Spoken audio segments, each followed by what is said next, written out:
Ok, pessoal, boa noite novamente a todos, tá? Um grande abraço, quem estiver no YouTube chegando agora, quem estiver no Pautalk, quem estiver no Facebook, sejam todos bem-vindos, um grande abraço e vamos estudar, né? Vamos iniciar mais uma noite aí de estudos.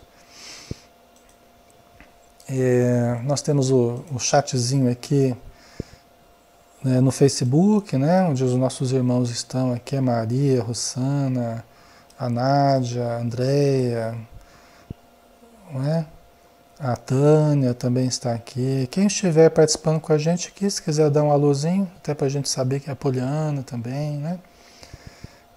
Então, a gente fica sabendo quem está estudando com a gente, tá bom? Muito bem, a Leninha também estudando com a gente, né, Leninha? Um grande abraço, seja bem-vinda também. Então vamos lá, vamos continuar com o nosso estudo. Vamos pegar aqui onde nós paramos. Na semana passada, né, no estudo passado, nós falamos sobre a psicografia, a mensagem, né? A gente falou sobre a mensagem.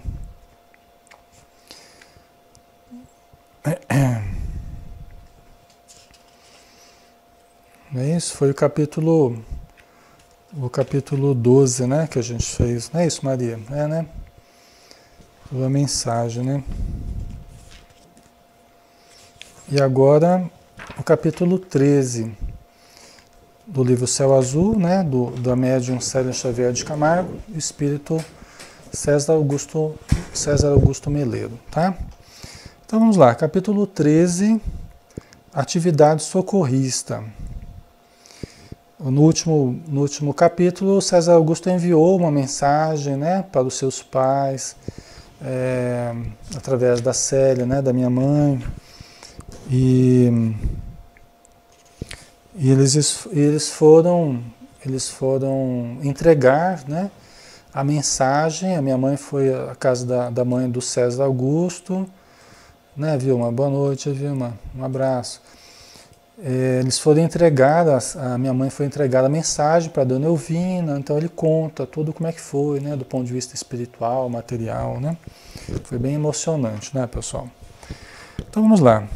Atividade socorrista. Terminei o curso que estava fazendo. Agora, mais preparado, continuava estudando e trabalhando ao mesmo tempo.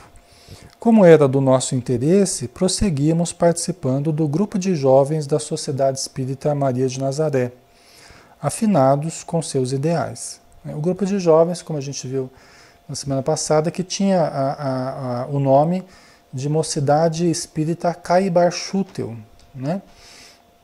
Mocidade Espírita Caibar Schutel. Eu não sei exatamente por que deram esse nome. É lógico, o Sr. Caibar é um dos pioneiros do espiritismo no Brasil, né? Criador da Revista Espírita Internacional, né? Revista Internacional do Espiritismo. Então ele trabalhou bastante com divulgação, né? E trabalhou bastante com mediunidade, né? O meu avô trabalhou era médium no grupo do Sr. Caibar Schutel, né? O Sr. Caibar, ele foi uma das pessoas que socorreu o meu avô quando a mediunidade dele eclodiu, né? O meu avô era dentista e veio de Esplanada, ele nasceu em Esplanada, na Bahia, era baiano, né? E ele foi morar no interior de São Paulo, se casou com a minha avó, né? Urbano Francisco de Assis Xavier, né? Casou-se com a minha avó Albertina Ferreira Xavier, e eles moravam em Santa Ernestina, que era alguma coisa longe, um pouco longe, quer dizer, próximo de Matão, né? Interior do estado de São Paulo. E a mediunidade do meu avô, ele era ministro da igreja, ele era congregado mariano. E a minha avó era filha de Maria, né? Dentro da estrutura da igreja católica, né? Quando o meu avô era dentista lá na cidadezinha de Santa Ernestina, quando ele começou a ficar incorporado. Então ele passava as noites gritando, ele estava incorporado, meu avô ficava incorporado, e o pessoal da cidade já começava a dizer que o dentista da cidade tinha ficado louco, né? A minha avó conta essa história, inclusive, né? E, e aí até que um dia, isso eles acharam a princípio que era porque estavam morando longe da igreja, eles mudaram para uma casa mais perto da igreja. E não mudou nada, a situação não mudou nada, né? E continuei gritando à noite e tal. Aí até chegou um dia que foram avisar minha avó que o marido dela tinha ficado louco, que ele estava rezando a missa no lugar do padre. Né? Então ele estava achando que era o padre rezando a missa lá. E aí foram buscar, levaram para casa, e ele falava que era um padre, que já havia desencarnado há algum tempo, naquela cidadezinha. Era o antigo padre dali. Provavelmente ele estava sendo influenciado por esse padre, né? Então ele estava se dizendo aquele padre, incorporado, né, pessoal?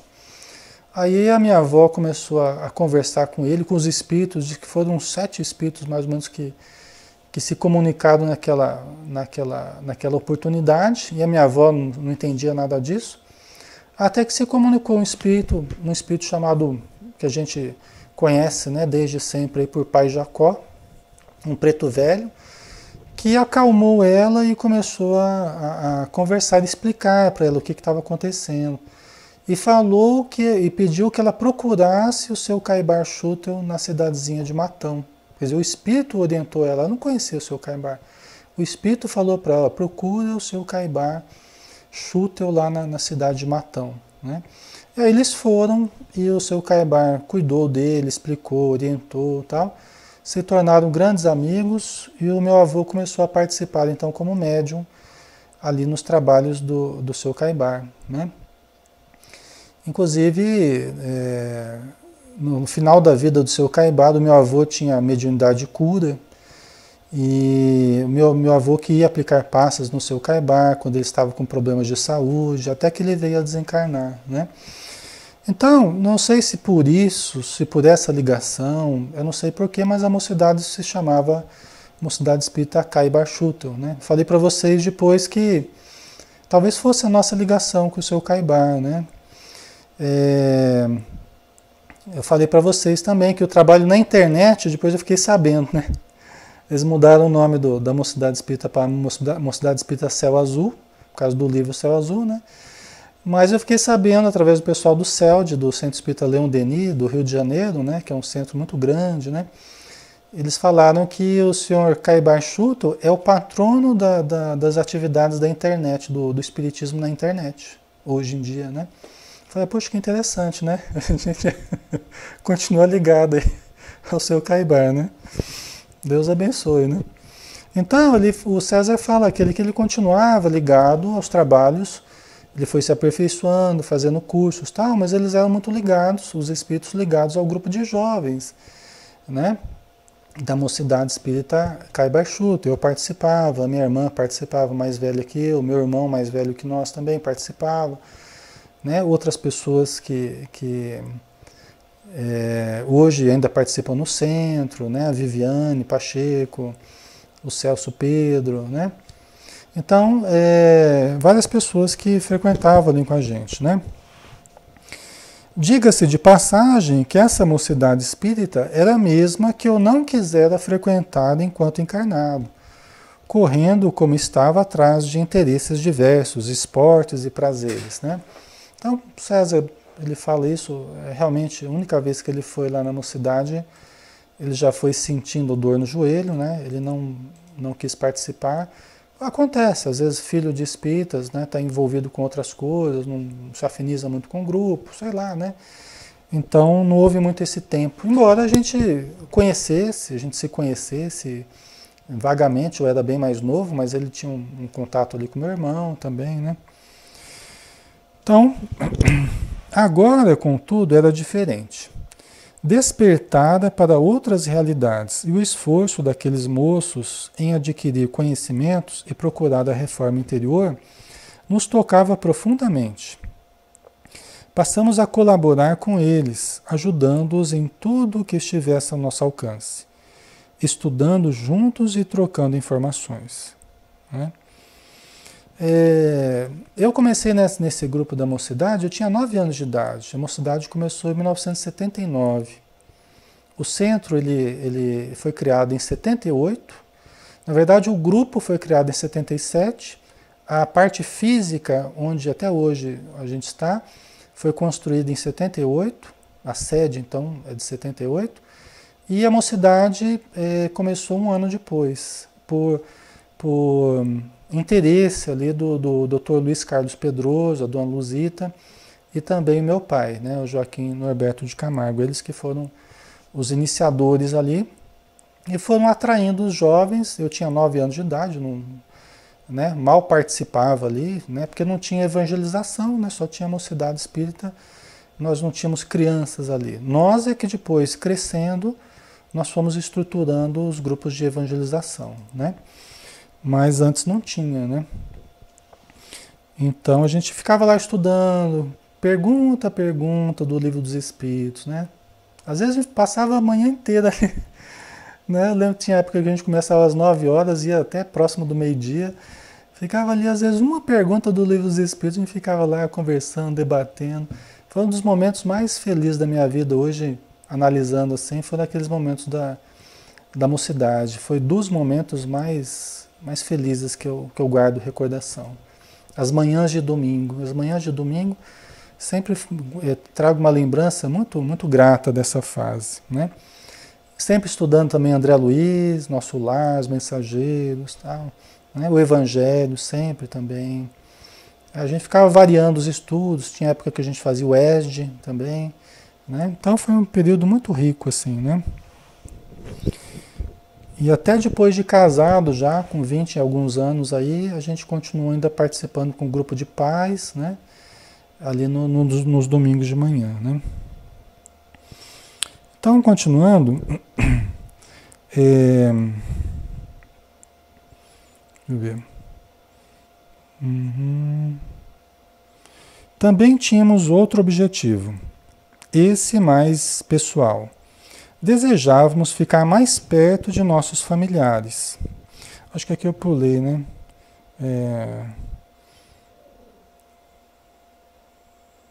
Agora, contudo, era diferente. Despertada para outras realidades, o esforço daqueles moços em adquirir conhecimentos e procurar a reforma interior nos tocava profundamente. Passamos a colaborar com eles, ajudando-os em tudo o que estivesse ao nosso alcance, estudando juntos e trocando informações. Também tínhamos outro objetivo, esse mais pessoal. Desejávamos ficar mais perto de nossos familiares. Assim, no dia convencionado para a reunião, fazíamos uma caravana e debandávamos a terra, cheios de entusiasmo. Do grupo participavam também muitas crianças destinadas à evangelização infantil que eventualmente visitavam seus lares, né? Então aqui, olha que interessante, né? Então os espíritos vinham porque isso demandava um trabalho deles, um esforço, meios de locomoção, vinha um grupo todo. Então eles vinham para passar o final de semana ali. Por quê? Porque eles vinham tudo leva a crer que vinham lá sexta-feira, sábado, né? E visitavam seus familiares, participavam dos trabalhos, né? Às vezes até da reunião mediúnica de sexta-feira, do trabalho assistencial do sábado. E no domingo, a mocidade, quando nos ajudavam, né? Bastante ali, semeando pensamentos e tal.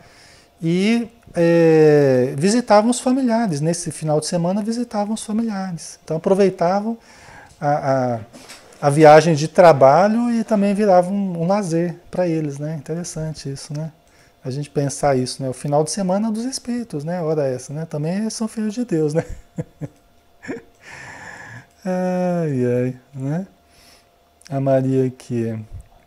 Eu conhecia você, ali através de uma palestra da Célia. Você era o que arrumava as coisas para ela ver você pela primeira vez. Maria? Eu viajava sempre com os meus pais, quando eles iam fazer palestras na região, eu estava sempre com eles, né? Acho que foi numa dessas vezes aí que a gente foi para Jogapitã, né? Deve ser. A Jogapitã é uma cidade perto aqui da nossa, né? A Rossana teve uma época que ela participou também, né? A Elis Miquelin. A mediunidade ainda pode ser desenvolvida em nós, porque até então, os casos que conheço, o desenvolvimento mediúnico iniciou desde a infância. Elis, depende da tarefa de cada um, depende da estrutura física, psíquica de cada um, né? Cada pessoa tem um desabrochar da mediunidade diferente, né? Às vezes é muito comum as crianças terem percepções, até porque elas estão mais vinculadas ao self, ao espírito, elas não se enraizaram muito na matéria, então elas têm uma sensibilidade meio que natural, uma mediunidade na infância é uma coisa meio que natural, né? Só que umas mais do que outras. Tem crianças que são muito perceptivas, né? Depois começa a haver uma certa preocupação com a matéria, adolescência, né? Namoro, estudo, esporte, né? Muitas vezes perde um pouco o foco, ou melhor, começa a mudar o foco para a vida de relação, a vida do ego, a vida do estudar, passar vestibular, ganhar dinheiro, casar, né? Muitas vezes essa passa a ser a prioridade, né? Até justo que seja, né? E aí muitas vezes daqui a pouco começa a surgir de novo uma sensibilidade. Às vezes a pessoa até fala pra gente, olha, eu tinha, quando era criança, quando era jovem, acontecia tal coisa, não sei o quê. Percebia isso, percebia aquilo, desde criança. Mas aí eu passei uma época que eu não sentia muita coisa, agora parece que voltou, entendeu? Então isso é muito comum, né? Depende muito de cada pessoa, né? E aí, tá dando para ouvir? O som tá ok, pessoal? Ok? Então vamos lá, né? Vamos continuando aqui. Então, esse processo, né, Liz, de mediunidade, de desenvolvimento da mediunidade, varia de pessoa para pessoa, né? Mas a energia mediúnica ela começa a ser produzida mais abundantemente de acordo com a programação que a pessoa tem, né? Até para que não seja um inconveniente em certas fases da vida, né? E surja mais essa possibilidade numa outra que a pessoa está melhor preparada para isso. Depende de qual é o contexto que a pessoa vem com essa mediunidade, né? Para ser melhor trabalhada. Tem pessoas que vêm, ela vem uma suavidade, uma tranquilidade, uma coisa muito natural. Outras já surgem de uma forma explosiva, né? Então, depende muito de vários fatores, tá? Ok? Deixa eu tomar uma aguinha aqui. Então, vamos lá.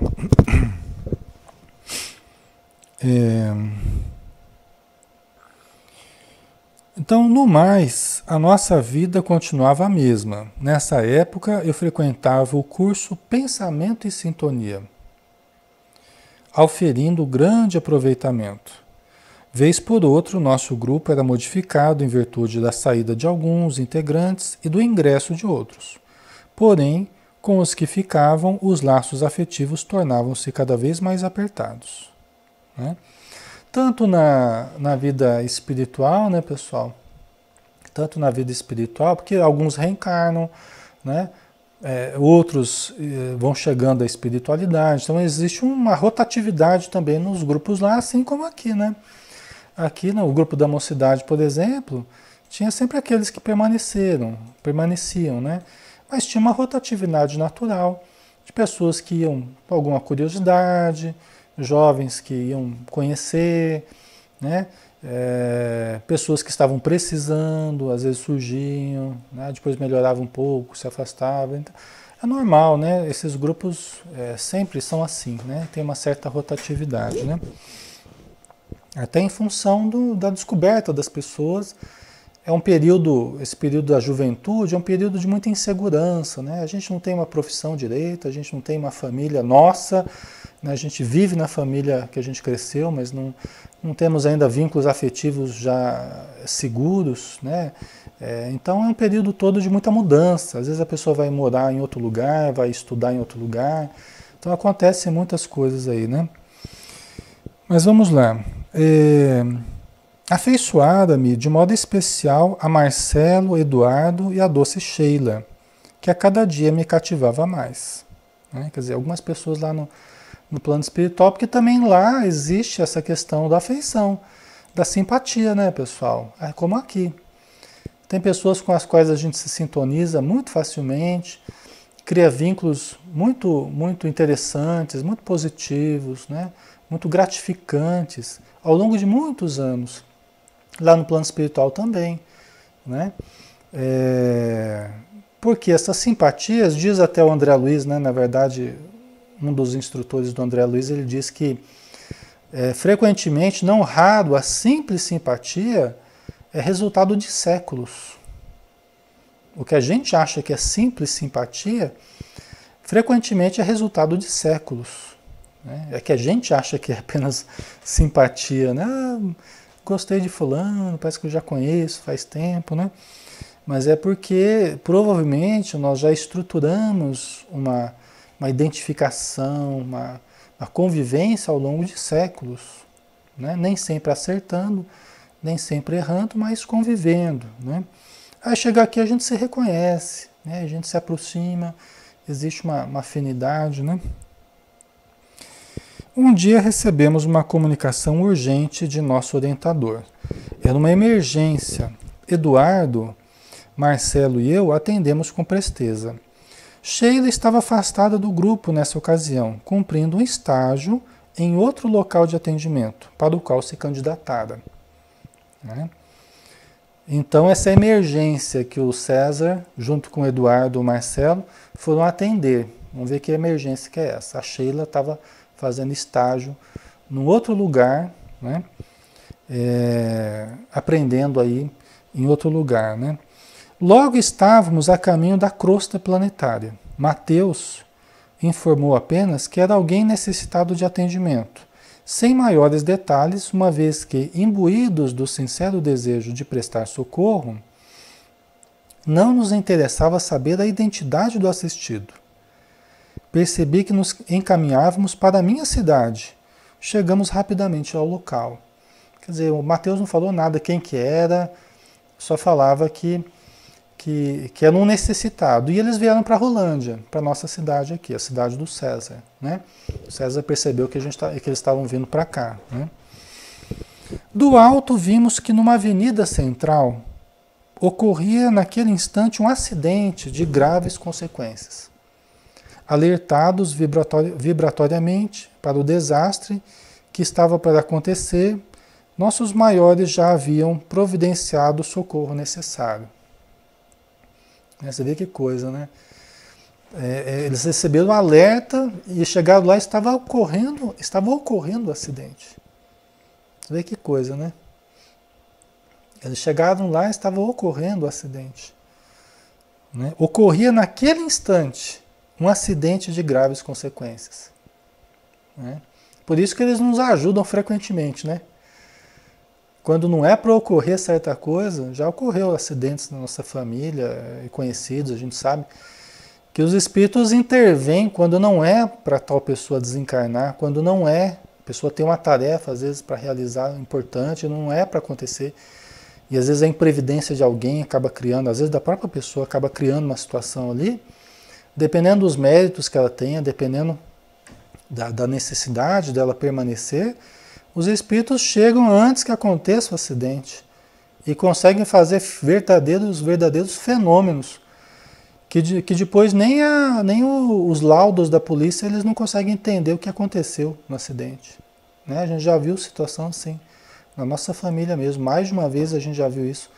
Que depois nem o pessoal da polícia técnica lá não conseguia entender o que tinha acontecido ali, porque às vezes não tinha nem marca de pneu e o carro tinha mexido de um jeito ali que não tinha, inexplicável do ponto de vista material, né? Mas a gente sabe que não espiritualmente, né?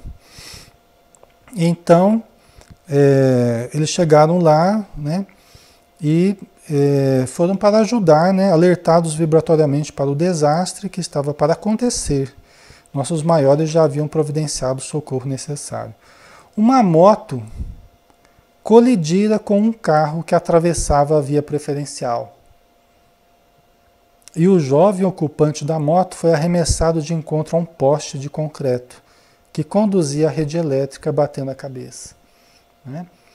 Então a moto estava descendo, é uma avenida aqui chamada Presidente Bernardes, é uma moto que estava descendo e um carro atravessou a preferencial, né? O carro estava errado, né? E aí então trombou com a moto e o rapaz foi atirado contra um poste, né? Batendo a cabeça. Meu coração acelerou. Assustado, desejei evitar que aquele acidente horrível acontecesse, mas nada havia a fazer, né? Nessa situação específica, nada havia a fazer, né? Então provavelmente é porque era para acontecer, né? Era uma situação já antecipada, prevista e provavelmente havia chegado a hora do rapaz, né? Sereno, ao perceber meu estado de espírito, Mateus aconselhou: mantenhamos a calma para poder ajudar com acerto. Nosso irmãozinho desprende-se do corpo e precisa de muita tranquilidade. Aproximando-nos, só então reconheci surpreso o jovem agonizante. Era Gladstone, filho de um amigo de meu pai.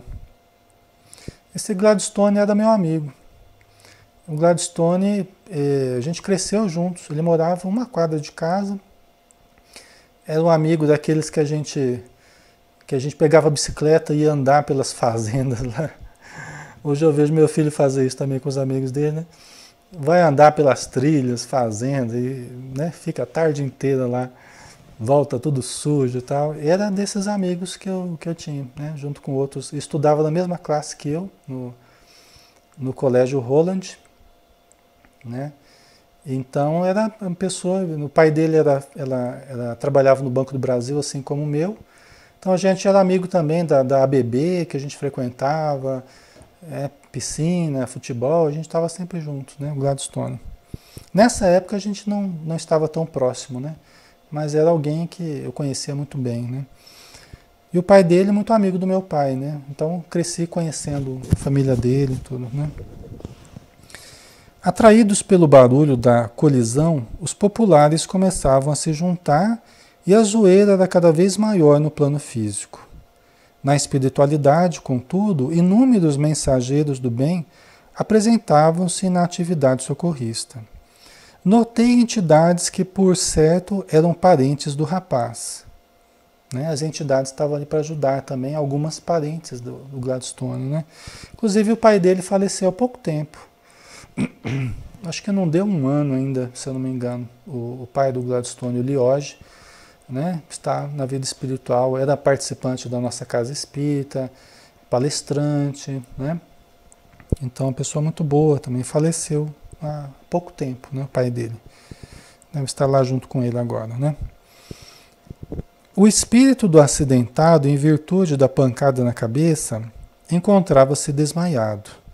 Uma senhora de idade de elevada condição espiritual aproximou-se e, tomando o espírito nos braços, enlaçou-o com extremo carinho, protegendo-o das emanações deletérias do ambiente físico, onde as pessoas punham-se a gritar por socorro, né? É muito triste isso, né? Quando a gente vê, né?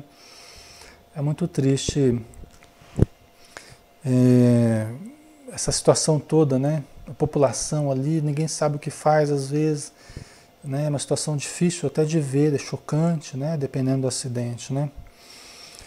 Gladstone continuou aconchegado ao colo da senhora e acompanhou a remoção de seu corpo, ao qual se encontrava ainda jungido, até o hospital. Como não houvesse mais condição de vida orgânica, os técnicos em desligamento do plano espiritual desataram os laços que o mantinham ligado ao corpo, e Gladstone, livre, foi transportado pela senhora a local de refazimento e assistência, ainda em estado de choque. É muito difícil, né, pessoal? Esses desencarnes por acidente, eles são muito difíceis.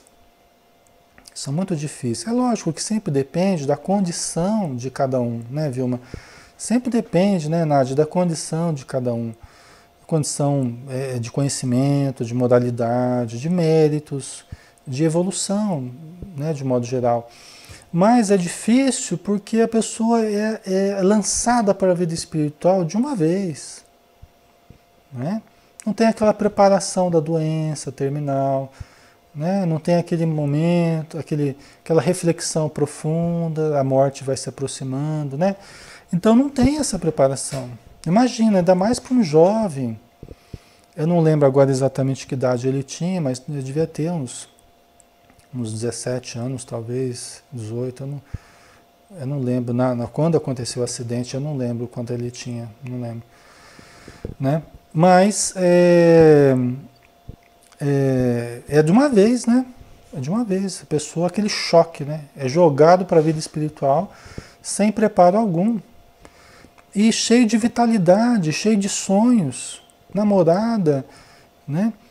E tudo mais. Expectativas de uma vida, tudo por viver. Então é muito difícil isso. Né? A gente às vezes atende espíritos ligados, né, a esse tipo de situação na reunião mediúnica e é difícil de aceitar, principalmente quando é jovem, assim, né? Então não é fácil não, né? Então a senhora de idade lá levou, né, ele para um local de refazimento, né? Ele estava em estado de choque ainda, né? Exatamente, Tânia. Muitas vezes nem entende que desencarnou. É muito abrupto, né? É verdade. É muito abrupto, não dá nem tempo da pessoa entender direito o que está ocorrendo, né?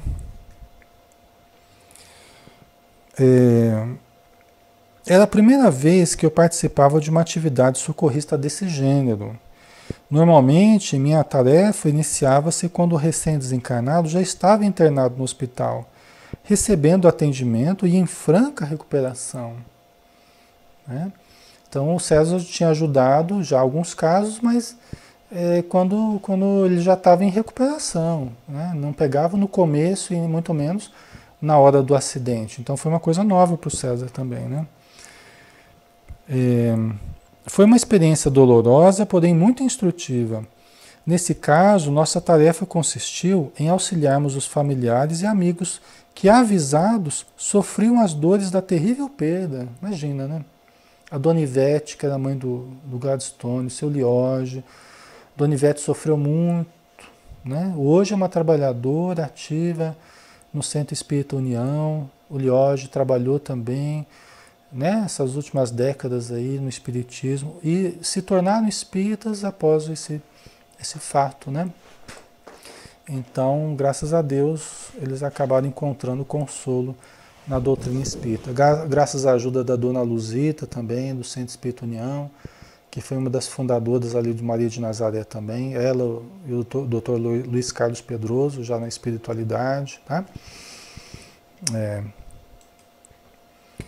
A Nádia, né? Eu tive um tio que desencarnou num acidente de carro aos 38 anos, né? Morreu novo, né, Nádia? Não é fácil, não. Rossana, devia ter uns 17, talvez, né? Por aí, né? Muito bem, vamos lá, né? Vamos continuando aqui. Víamos... deixa eu ver aqui.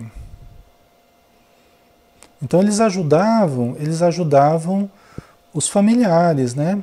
Eles ajudavam os familiares, porque a dor terrível, né, dos familiares, eles ajudavam acalmando os familiares, aplicando passe, né, consolando os espíritos, né? Você vê como eles sempre estão ali, né, para ajudar a todos aqueles que necessitam, né? O Gladstone não era ligado ao centro, a princípio, a mocidade, o seu Lioge também não, nem a Dona Ivete, mas não importava, não é isso que importa.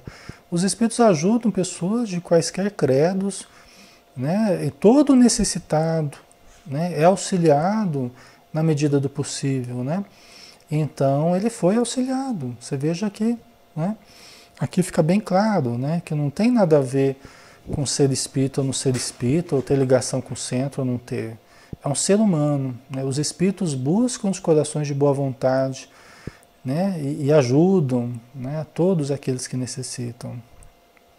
Tá? Então, continuando, né? Aplicávamos energias calmantes através da imposição das mãos, evitando que as emoções desencontradas e afligentes pudessem chegar até o rapaz, que partira, prejudicando-o nesses primeiros momentos no além-túmulo. Né? Quer dizer que eles ajudavam os familiares até para que as energias não prejudicassem o espírito, né? Né? Então eles foram ajudar, visitando a casa, né? Ajudando no ambiente da família, tentando ajudar, né? Tá? Vimos uma massa escura que se desprendia das pessoas, como cargas magnéticas deletérias, que era tanto mais intensa quanto maior o desespero. Mateus alertou-nos: vejam, essas emanações que se desprendem das criaturas encarnadas têm um alto poder destrutivo. Você vê o desespero das pessoas, né? A aflição, né? A insegurança, o medo, isso tudo junto, né? Fazia com que surgisse uma massa, uma emanação das pessoas, uma energia de alto poder deletério, destrutivo, né?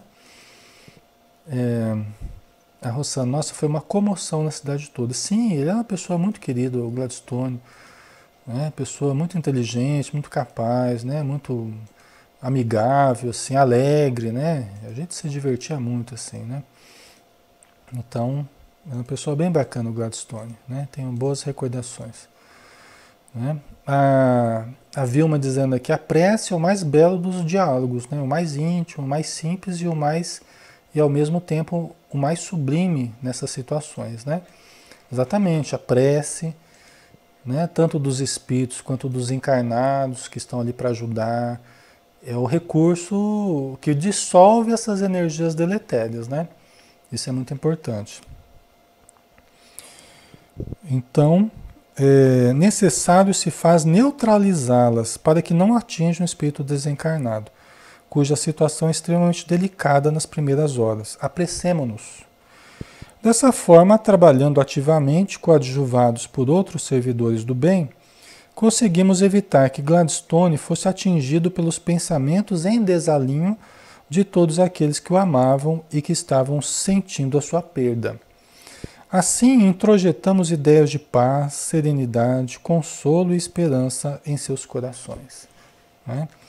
Então, pelo menos tentaram, né, ajudar os encarnados, né, os desencarnados tentando ajudar, né, os espíritos tentando ajudar os encarnados. Né? Posteriormente, fomos visitá-lo no hospital quando já desperto, consciente da sua situação e em condições de receber visitas. Entre mentes, orávamos em seu benefício, bem como de toda a família. Gladstone demorou um pouco para se recuperar, não aceitando com facilidade a mudança de vida. Né? Aquele problema que a gente fala.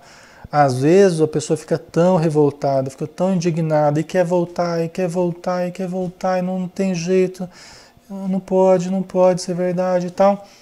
Às vezes levam para a reunião mediúnica, para entrar em contato com a matéria, para conversar ali com o doutrinador.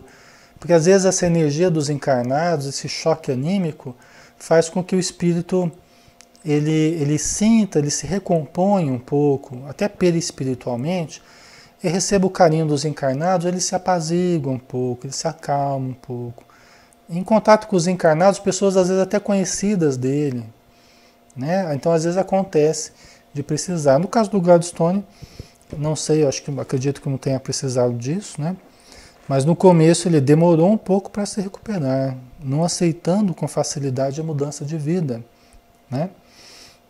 Ansiava por voltar ao lar terreno, olha só, né? Queria rever os pais, seu Antônio Lioge e a Dona Ivete, né? E a irmã Eloá, né? A irmã mais velha dele, a Eloá. Cheio de saudade, queria rever os parentes, a namorada e os amigos que deixaram no mundo. E não se conformava em não receber permissão. Né? A pessoa sente falta, né? Sente saudade dos familiares e por que não me deixam ver? Né? Então não entende, né? Porque falta o conhecimento, falta o entendimento. né, dos perigos que é voltar para a matéria sem preparo, para voltar à família sem preparo. É um perigo. Às vezes a pessoa fica tão grudada ali no visgo da família que não sente forças para abandonar, né, Ana? Então, às vezes não sente força para deixar a família de novo, né? E o pensamento da família atrai também, percebe a presença dele e acaba prendendo nesse visgo, né? Então, por isso que os espíritos só quando tem permissão mesmo, né? Quando ele já está preparado. É. Certo dia, mais tranquilo e adaptado, em plena convalescença e residindo conosco no abrigo dos descamisados, né? Mas ainda impedido de se comunicar com os entes queridos, falou com Marcelo, com quem parecia ter mais afinidade. Você tem permissão para se comunicar com os que ficaram? Para os encarnados, né? Perguntou para o Marcelo. Sim, tenho. Estou aqui na espiritualidade há muitos anos e já venci certas barreiras, respondeu Marcelo, à guisa de explicação. Gladstone pensou um pouco e, meio constrangido, perguntou: poderia pedir-lhe um favor muito especial? Marcelo, que percebera o que ia no íntimo do novo amigo, colocou-o à vontade, com um sorriso aberto. Naturalmente. Diga o que deseja, e se estiver ao meu alcance, prometo atendê-lo. Né? Os espíritos, né, amorosos, né, cheios de compaixão, né, de vontade de ajudar. Né?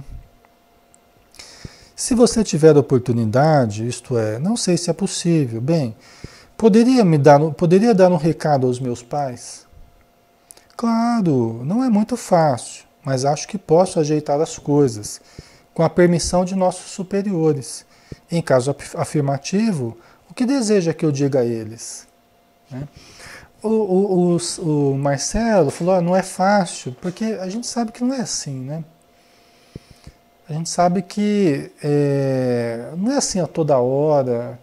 É lógico, o Chico Xavier, muitas pessoas enviavam, ele tinha uma mediunidade extraordinária, uma ajuda imensa, né?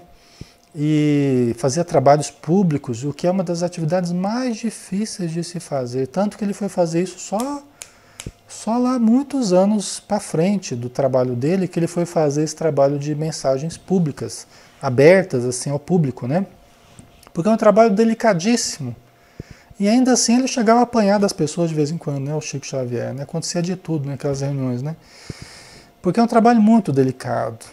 Um trabalho de grande mérito, de demonstrações incríveis da sobrevivência, né? Muita emoção das pessoas, mas também o médium se expõe muito, né? Então é difícil esses trabalhos de mensagens assim mediúnicas abertas ao público, né? É muito difícil, né? A pessoa tem que estar muito bem preparada e tem que ser muito segura na mediunidade, né? E então não é fácil, mas são casos especiais assim que as pessoas têm uma facilidade maior nesse sentido. De vez em quando a minha mãe recebia uma ou outra mensagem, às vezes alguém que pedia, né? E os espíritos atendiam alguma situação, né? Mas não havia uma reunião assim aberta, pública, para esse tipo de atividade, né? Então eram momentos, às vezes, que eles aproveitavam dias de psicografia dela, né? Então, às vezes, antes ou depois da psicografia dos livros, né? Então, às vezes, passavam alguma mensagem assim de alguém, ou para alguém, né? Que eles precisavam consolar, tal, que havia pedido. Geralmente assim, às vezes alguém pede, intercede e tal, né? Então, o Marcelo ficou de ver, tentar ajeitar as coisas para transmitir a mensagem do Gladstone, né? Devem estar muito preocupados comigo. Diga-lhes que estou bem, com muita saudade, e que logo que puder irei vê-los. Promete que fará isso por mim? Sem dúvida, não sei quando, mas assim que surgir uma oportunidade, prometo atender ao seu pedido. Fique tranquilo. Agora vocês vejam que dificuldade, né, pessoal? Vejam que dificuldade. O espírito pergunta, o Marcelo perguntou para ele, o que você quer que eu diga? Aí o Gladstone falou, olha, você diga que eu estou bem, né? Você diga que eu tenho muita saudade. Logo que eu puder, eu irei vê-los. Foi essa mensagem que ele pediu para transmitir. Porque isso já era o suficiente para ele. Vocês entendem a dificuldade disso? Aí o médium recebe lá, vai o Marcelo lá, vamos supor, qualquer médium, qualquer espírito, vai lá, transmite essa mensagem, ó, diga, né, ó, eu estou bem, né, eu estou bem, estou com muita saudade de vocês e tal. Assim que puder eu vou vê-los. Aí os familiares às vezes pegam, né, não é o caso aqui, mas às vezes o familiar pega e fala assim, mas só falou isso. Não citou o nome de um, não citou um familiar que está com dificuldade, não citou isso, não me chamou pelo apelido, não citou. Né? Chico Xavier frequentemente tinha que lidar com esse tipo de problema, porque nem todas as mensagens, elas são mensagens categóricas, assim, né? Irrefutáveis. Não são todas as mensagens que são cheias de detalhes, de nomes, não. As mensagens que pegam para colocar nos livros que falam do Chico são mensagens extraordinárias, mensagens que saíam da média, mensagens que demonstraram que a mediunidade do Chico e tal. Mas a maioria das mensagens são mensagens mais simples, né? São mensagens mais de consolo e não por isso menos importantes para o espírito e para a família, se souberem aproveitar. O fato é que muitas pessoas pegam essas mensagens e já desqualifica, e muitas vezes, né? Isso é um erro grave fazer, né? Às vezes a família não acredita, né, Tânia? Exatamente, porque não citou detalhes. Se fosse mesmo espírito, tinha dado informações, né? Mais detalhadas, provas de que é ele mesmo. Isso é um engano muito grande, né, pessoal? É falta de fé, de conhecimento frequentemente também, né? Falta de conhecimento da própria doutrina, é lógico, muitas pessoas que recebem essas mensagens não são espíritas, então a gente entende isso, mas eu só estou falando aqui para dizer que isso seria um erro, né? de interpretação, né? Não é assim que funciona a coisa, né? Seja pela psicografia, seja pela psicofonia, né? O médium não é um telefone, não é um aparelho exato, né? Então o médium não é a pessoa que vai transmitir exatamente aquilo e é muito difícil, ainda mais para o médium consciente, não é fácil, né, pessoal? Dar provas da identidade do espírito. Por isso que essa preocupação excessiva com a identidade dos espíritos, né? É a preocupação excessiva aqui, cuidado, excessiva com a identidade dos espíritos, não se justifica. Os próprios espíritos questionam isso. Não se justifica, né? Nós temos que prestar até mais atenção ainda no conteúdo moral, né? No fundo do que na forma, né? Então, vamos lá, vamos terminar aqui, né? Então o Marcelo ficou de dar essa mensagem. No último parágrafo aqui a gente vai terminar na hora certinho, né? Graças a Deus.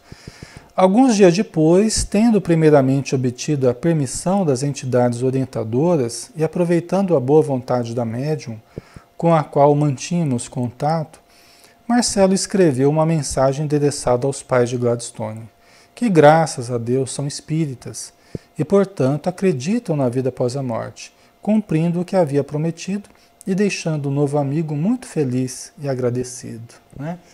Então surgiu a oportunidade, o Marcelo realmente, né, enviou a mensagem do Gladstone e a família nessa oportunidade já era espírita, já estava participando.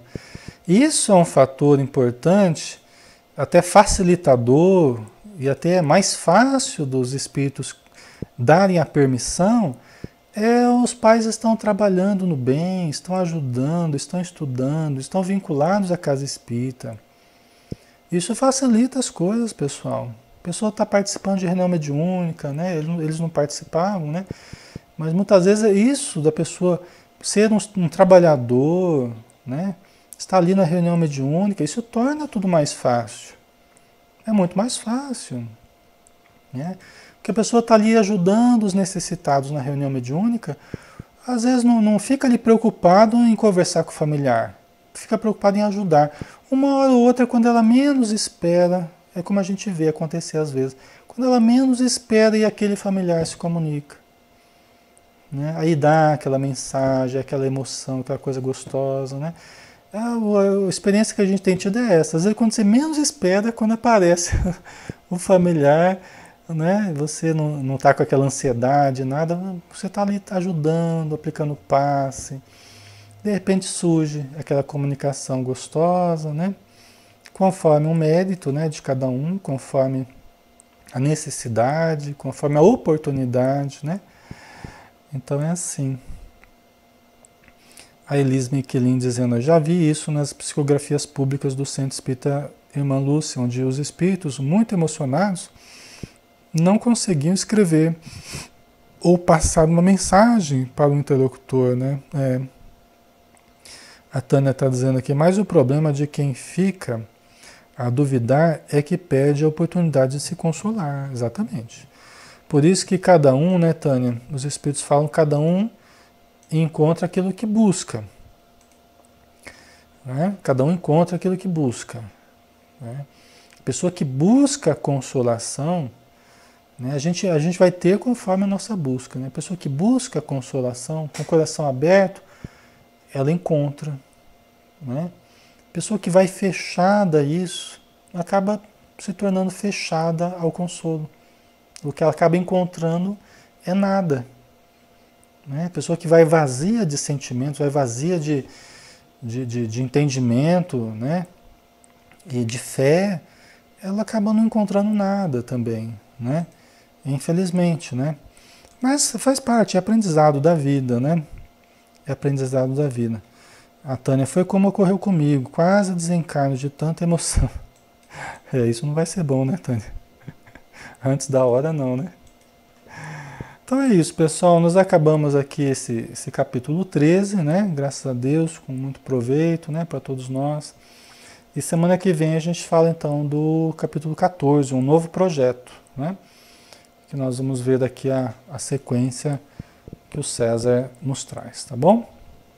Então nós vamos agora novamente fechar os nossos olhos, agradecendo a Jesus pela oportunidade que todos tivemos, essa oportunidade maravilhosa de nos congraçarmos, de confraternizarmos entre irmãos, tão distantes muitas vezes, às vezes de continentes diferentes, de estados diferentes, de cidades diferentes, até de dimensões diferentes, né? Haja visto que os espíritos estão conosco, tanto os que nos ajudam quanto os que sofrem.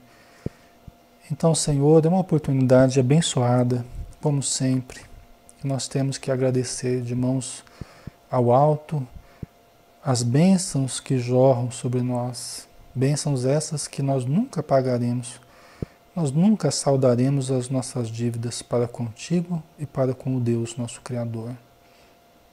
Porque a cada dia nós aumentamos as nossas dívidas, não porque perseveremos no mal, mas porque o bem que recolhemos da Tua misericórdia, Senhor, só aumenta. A ajuda que recebemos todos os dias só aumenta o nosso débito para com a vida e a necessidade de nos tornarmos gratos, de movimentarmos o nosso sentimento de amor em gratidão a Ti, Senhor, a Deus nosso Pai, a toda a espiritualidade e a toda a vida que nos dá essa oportunidade maravilhosa. E até mesmo ao nosso corpo, composto de 1000 eus, de pequeninas unidades, de pequeninos seres que também estão em evolução, mas que também nos oportunizam essa encarnação. Então, a tudo e a todos, a nossa gratidão eterna. Muito obrigado, Senhor Jesus, por tudo. Que assim seja. Muito bem, pessoal. Então, nossa gratidão a todos vocês, viu? Um grande abraço a todos que estão no Facebook, no Pautalk, a todos que estão no YouTube, nos acompanhando, tá? Se Deus quiser, nós teremos a oportunidade também de nos abraçar fisicamente, né? nas casas espíritas aí, em que nós muitas vezes somos chamados, né? E ao longo do tempo aí, quem sabe nós venhamos a nos conhecer, quem a gente ainda não se conhece, né? E quem a gente já se conhece, sempre teremos a oportunidade de nos aproximar novamente, tá? Fiquem com Deus e até a próxima, né? Até a próxima sexta. Lembrando que no domingo, às 10 horas da manhã, nós temos estudo aqui também, né? Nessa mesma estrutura que nós estamos aqui, o estudo do Evangelho de Mateus, tá? Direto da Casa Espírita, aí no caso, tá bom? Então, um beijão, fiquem com Deus. Até a próxima, tá?